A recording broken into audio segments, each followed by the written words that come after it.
Good morning, everyone. My name is Pulkit Agrawal, and I'm a senior representing Winthrop House. I would like to first start with a Sanskrit shloka. Om Bhur Bhavaswaha Tat Savitar Varenyam Bhargo Devasya Dhimahi Dhiyo Yo Na Prachodayat.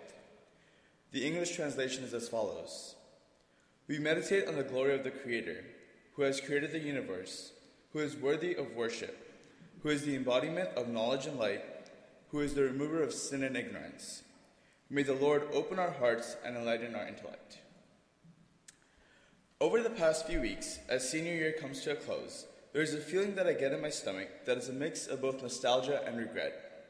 There is a fair amount that I have accomplished through my 4 years at Harvard, from studying abroad in Japan, to leading organizations, to various internships, to making some of my closest friends. However, looking back, I have felt as if there's a lot more that I could have done. I could have run for president of the Hindu Society on campus. I could have taken extra classes at MIT and challenged my engineering abilities. Or I could have spent time being more involved with other clubs which were outside my comfort zone.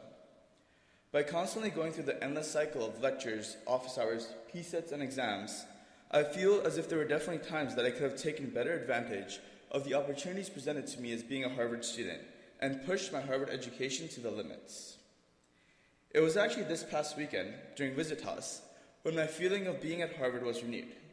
I saw the stream of high school seniors that looked so eager to attend Harvard, their eyes completely awestruck when they entered Annenberg for the first time, their excitement rushing out when they spoke about how lucky they were in picking between Harvard and other prestigious universities. During the Harvard College Engineering Society's Visitas lunch, I was asked many questions by Prefrosh about the pros and cons of being an undergraduate engineer at Harvard. While I was sitting in Annenberg and getting breakfast on Monday morning, yes, sometimes I do wake up for breakfast, but usually when I'm checking a P-set, I heard students talking about how great the weekend had been and how they were so excited about the hundreds of clubs that they could potentially join. They were also thrilled by the variety of food that they could get in the dining hall every single day. Seeing these Prefrosh, I began to reflect on my first few days at Harvard. The wide eye that I had when I first walked into Annenberg and felt like I was at Hogwarts. The feeling of not belonging when I failed my Spanish placement test during opening days, even before I had even started to take classes. The constant repetition of, hi, my name is Pulkit and I'm from Miami, Florida. That's P-U-L-K-I-T. Constantly hoping that other students will remember my name. However, all coupled together with these were the constant excitement of meeting new people, knocking on my entryway mate's door at 3 a.m. to hang out, having an amazing freshman proctor, and finding a community and second family with the Hindu Society, Dharma.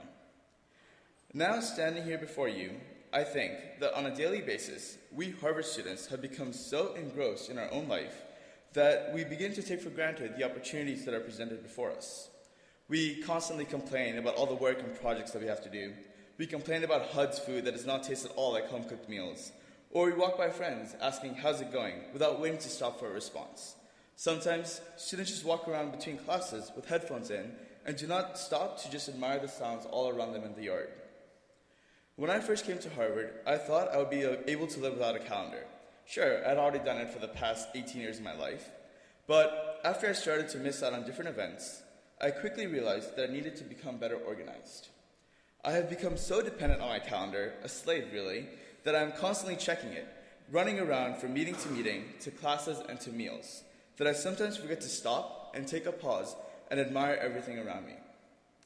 Seniors, including today, we have exactly 30 days left of being Harvard College undergraduate students. 30 days from now, we will be walking across the stage, picking up our diplomas, and, as cliche as it sounds, entering a new era of our life. There may be a lot that I have regrets about during my time at Harvard, but at this point, I can't change the past. So with that, let's make the next 30 days count. I'm challenging every senior and student sitting in the audience to make time in your calendar to do something brand new and fun every single day. Grab a meal with a person to check in on how they're doing. Go on the Crimson Key tour. Go for a run by the Charles River. Invite a professor out to dinner. Visit the Natural History Museum on campus or check out the new Art Museum.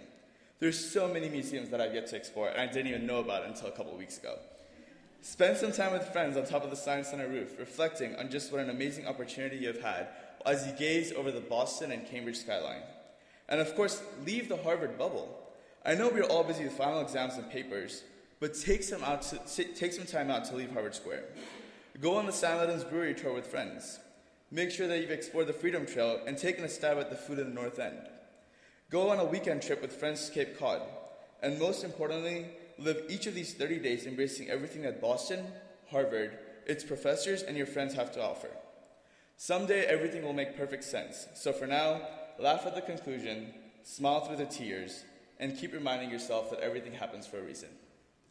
I thank you for your time to attend morning prayers today. And with that, I would like to offer a closing prayer.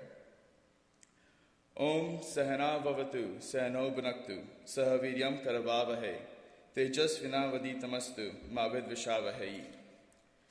The English translation. May God protect us. May God nourish us.